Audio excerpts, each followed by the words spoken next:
This video is about this very useful material called polymorph plastic.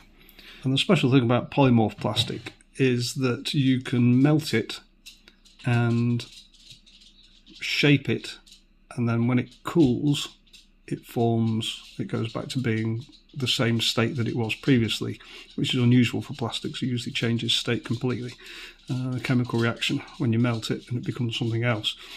But this, you can heat it up in hot water, like in an old pan like I've got here.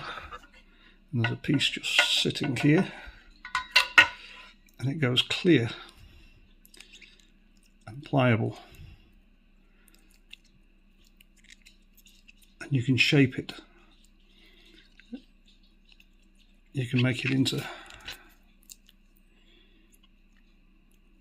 whatever shape, balls, whatever you need. If you make it really thin, it melts quicker. You can see already that it's starting to cool down and change back to being the solid state that it was in if I put it back in the hot water. Really should be boiling. This is starting to cool a little bit, but you can see it's gone floppy again. And then I'll stick it in this ice water that I've got here.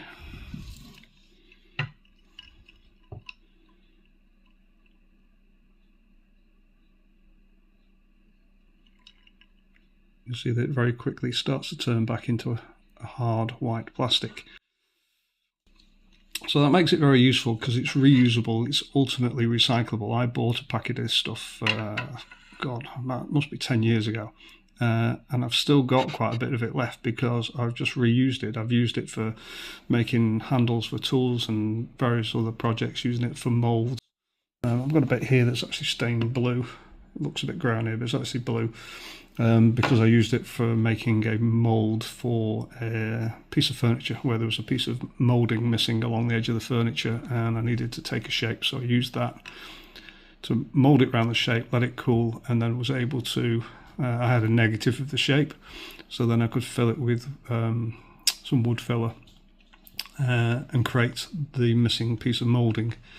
So that was very useful, but that's now stained blue. But you can reuse it over and over again because you just chuck it back in the hot water. Like you can see, this piece has gone back to being pliable again. Now if you do form it into a shape that's thicker, expect it to take a lot longer to melt again. Just roll that when you want it to. That will take quite a bit longer sat in a pan of boiling water for it to actually go back to being pliable again. And just pop it in there with the ice cubes. Let's see what we get. Oops. I'll have to spill that. See, it's already cooling and becoming, it's not quite hard yet, but it will be. So, what do I use this for? Well, it's very useful for making handles for things or unusual shapes. So I've used it because I enjoy wood carving to make sheaths for unusual shaped knives. So this is a spoon carving knife, and you see the blade is curved. It's very difficult to get a leather sheath or anything like that. You can buy them, but you know, they're reasonably expensive. And all I want to do is store this so that this sharp edge here is protected, doesn't get chipped, and also doesn't cut anybody. Well, big lump of polymorph plastic, heated up, and then just this pressed into it forms the perfect shape. And when it cools, it's actually really secure. It won't fall off, but it's very safe. And then I've made similar ones for little tiny knife blades, which are difficult to, get just a little sheath for. And you can see, basically just get a lump moulded. I'll stick that in there. I'll show you the whole process in a minute. And particularly this one. This is another sort of spoon carving gouge, or blade should I say, and it's curved.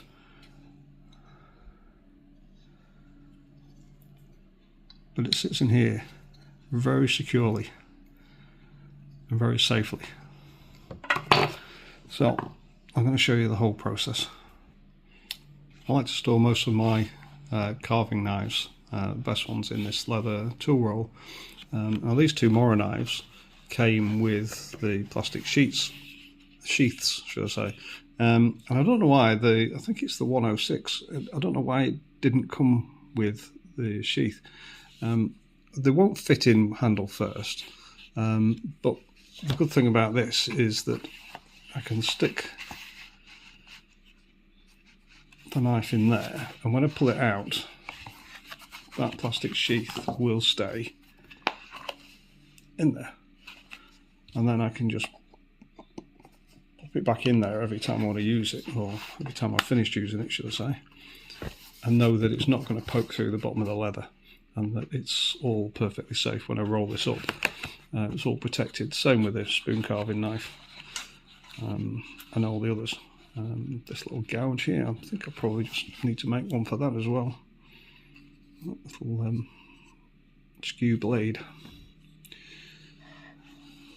Stick it back there for now.